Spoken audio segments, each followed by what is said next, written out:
When they broke up, the original five. Yeah. How'd you guys feel when they broke up? Oh, I was pretty devastated. Did you know they were getting in? Did you know they were gonna break up? Like for some reason, at a young age, when they did the Power Station and Arcadia, Yeah. I knew there was. Yeah, the writing was on the wall. You do have Arcadia? What? You gotta have the deeper Station. stuff. So you had the two camps, right? You had John and Andy that wanted to rock. They wanted more guitar, and going back to Chic, they had Tony Thompson play drums on Power Station, and I didn't know who Robert Palmer was, even though he had a pretty good career in the '70s, but it introduced me to his work. And this record is got a great cover of Bang a Gong, which is their version of it is the one that I love. Get it on. And Some Like It Hot was a winner too. Like it hot, of course. Yeah. But we all know who won the battle of this of the side projects. This guy right here won the battle. So red. This is not easy to find. This record on vinyl. Yeah, So Red the Roses. Yeah. This was Arcadia and Election Day. Great song. I mean, Election Day. Front cover to back cover. Every song on this is phenomenal. Now, do you know the line? Okay, you got Simon Le Bon obviously singing and writing. Roger lyrics. Taylor. Roger Taylor played quite a bit, but there's one song that he didn't play drums on. Lady Ice. Who played? Hold on. I believe it was who took over for Charlie Watts. I'm drawing a blank. Anybody? Simon Phillips. Charlie Watts. Steve Jordan. Steve Jordan. Yeah. Steve Jordan played That guy. on Lady Ice, the last track. Goodbye is Forever. Keep Me in the Dark. A lot of great stuff on this record. Wait.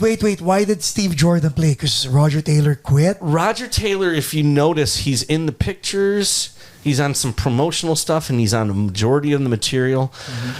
But he was cooked, man. He was so fried after that world tour in '84.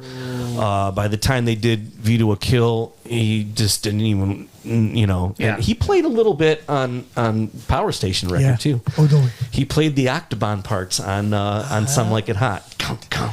Tug. He said it was the most expensive percussion overdub of all time because they put him up in a New York hotel for like 3 weeks. 3 weeks? And he's like, because they recorded it at the Power Station in New York, hence the name of the band. And they flew him in. They wanted him to do these little tappy parts on Some Like It Hot, but they weren't ready for him yet. I.e., John had his nose buried in a bag of blow. Like, who knows? And he kept waiting, and this is like some 5-star posh, Of course. Sweet. And he's not a waiting room. and It's a waiting suite. and waiting and waiting, and finally, after like weeks of being at that hotel, they finally brought him in. He does that tappy part. They don't even sound like Octobans at the end of the day because he processed the hell out of them so much. But yeah, so he played on both. But he was fried. So he didn't do any of the touring, which they didn't really do much more than TV appearances. But can you name any of the other musicians besides those 3 or 4 that we just mentioned? Wow. Yeah, I mean, of course, Robert Palmer and... No, on the Arcadia record. Arcadia? This I know. Okay, Steve Jordan, Roger Taylor, Nick Rhodes, Simon Le Bon. Did Warren play on that album too? No, Warren wasn't in the picture quite yet. Clue. Nice. Pink Floyd. David Gilmour played guitar. Really? Gilmore. David Gilmour played a lot of guitar on the record. Wow. Herbie They didn't have a Hancock. guitar player. Herbie Hancock. Herbie Hancock. Wow. Sting. Sting. Grace Jones. Grace Jones. Yeah. It is a who's who on that record. What did Sting do? He sang backing vocal on a song called is it Heaven Hide Your Eyes? Is that the name of the song, or is that the line he sings? You know, I actually forgot that Sting was on the Dire Straits, Money for Nothing. Yeah. He was doing a lot of side work around it because that was 85. That was 85 around the same time. For nothing. Yeah. What about you, Pax? Were you more Arcadia or Power Station? Arcadia, baby. Arcadia, Big baby. time. Yeah. Arcadia. Arcadia. Oh. And if you remember on that Notorious tour in 86, they played Election Day and they played Some Like It Hot. Some Like It Hot.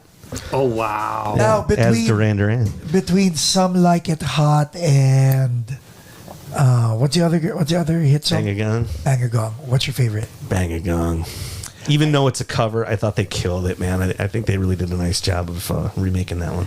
I like Tony Thompson's work on Power Station because there's that disco vibe, but yet it was rock. Yes. Yeah, because the powerful. drum sound was insane. Yeah. And that was because of, Bernard Edwards produced the Power Station record. Oh, you did? And he was getting into that gated, they kind of did it on Wild Boys, where the drums were heavily reverbed but gated. And they did the same thing on View to a Kill with that kind of drum sound that Do it. See? Break your microphone. We got to sample that later. But I mean, and we've lost some of the crowd here. But gated reverbs, because they're like, what is gated reverb? So you have a long reverb tail, but you chop it by way of a gate, and the gate just allows a certain decibel level, and we've lost even more. So I'm just gonna not talk about that. But so Bang a Gong, even Some Like It Hot, Wild Boys, View to a Kill. They all have that gated, almost the Phil Collins, but not quite the Phil covering Collins. covering more Duran Duran songs than all of us here in the room. Mm-hmm. What was your discovery? Because to an average listener, it's a song. To musicians, they're just a band. Mm-hmm. For some reason, I think they're totally underrated. Their chords are good. Their voicings are good. Mm-hmm. The production is good. Simon can still sing. We're in 2024, and he can still sing without any transposition. Everything's a half step down. Really? Yeah. Live? There's nothing wrong with that. You think? Because I saw him sing Come Undone and Ordinary World. You think that was... Well, you know what? I'll have to ask the insider for sure next week when I talk to somebody in their camp. But I'm pretty sure that they've been tuning down a half step. And you know what? I don't have a problem with that. I mean, I'm sitting in the car, and if I have to sing, you know what? View to a Kill. I'm sorry to cut you short. Yeah. Of course, the three of us will not have any problem with that because we don't tune down our... No, I can't. If I have to sing 2 hours, I'm singing half of View to a Kill, and I'm already gone. Right. But we're not singers, we're drummers. So That is true. We don't, That is true. Like if the musical director says, we're tuning half step down, JJ has a problem. The three of us don't. What, you can't transpose keyboards? Sure you can. No. He has a button. No, but he has a thing where that's the problem. Yeah. He has a thing where the shape of his hand doesn't correspond to the sound. The sound of what that he hears. hearing. Yeah, well, I mean, what you're gonna notice that instead of a D, you're playing a D flat. Yeah, sort of. You got perfect pitch. Yeah. Oh, well, look at you. Right. Well, he doesn't get the girls though. I'm just too busy figuring out how to transpose. Ouch.